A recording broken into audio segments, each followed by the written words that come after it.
Halo semuanya, bertemu lagi dengan saya, Nona Diksi.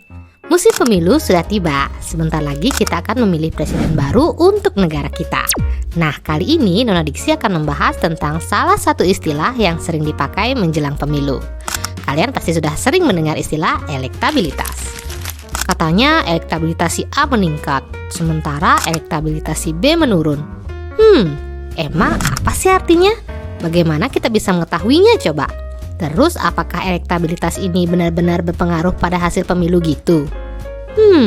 Yuk langsung aja ke pembahasannya.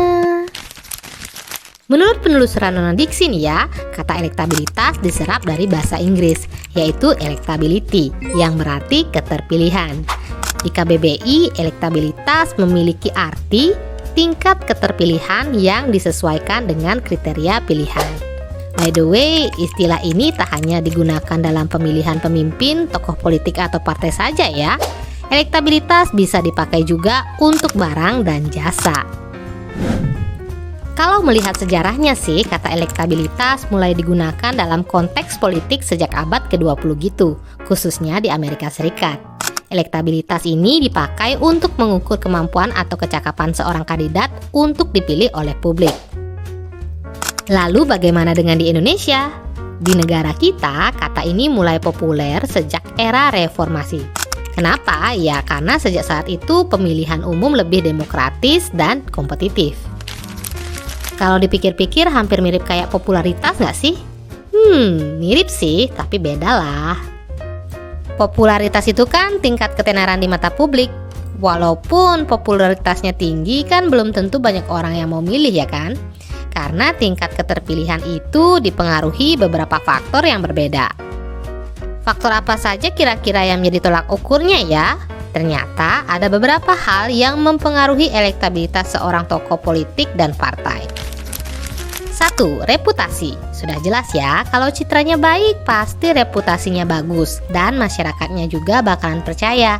Begitu juga sebaliknya. 2. Jaringan. Ya, tentu saja. Jika suatu partai memiliki jaringan yang luas, tentu akan memenangkan semakin banyak simpati pemilih. Sederhananya, kita pasti cenderung memilih orang yang lebih kita kenal ya kan? 3. Kampanye. Dalam hal ini, bagaimana mereka mempromosikan diri? Masyarakat sudah makin paham bagaimana orang berkampanye. Jadi, strategi kampanye yang menarik dengan tujuan yang bagus akan menambah kepercayaan masyarakat. 4. Sejarah politik. Yang ini sudah barang tentu mempengaruhi dukungan masyarakat.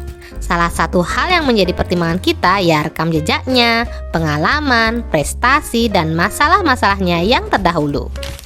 Nah, yang tadi itu kan faktor yang mempengaruhi. Terus bagaimana mengukurnya? Emang ada instrumennya? Bisa dipercaya nggak? Nah, Nona Diksi mencoba mencari tahu. Dari apa yang Nona Diksi pelajari, ternyata untuk mengukur elektabilitas politik itu menggunakan beberapa cara. Yang paling ngetop saat ini sih survei lapangan dan analisis sentimen media sosial. 1. Survei lapangan. Ini survei yang paling umum dilakukan, yaitu dengan mengambil sampel secara acak dan mewawancarai mereka tentang pilihan dan preferensi mereka.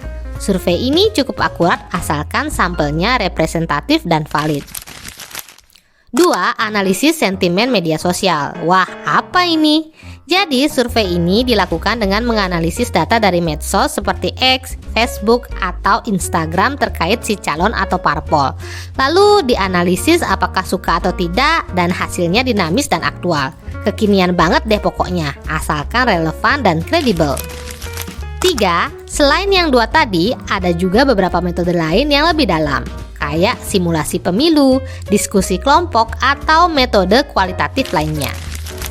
Nah, itu tadi pembahasan tentang elektabilitas. Mudah-mudahan penjelasan Nona Diksi bisa dipahami dan bermanfaat ya. Sebelum mengakhiri video ini, Nona Diksi juga mau berbagi.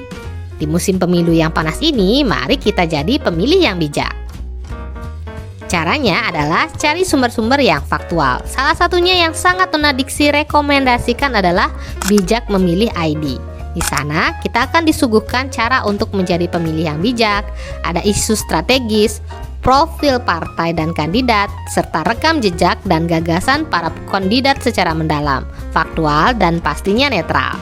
Semoga bermanfaat dan sampai jumpa di video-video lainnya. Bye!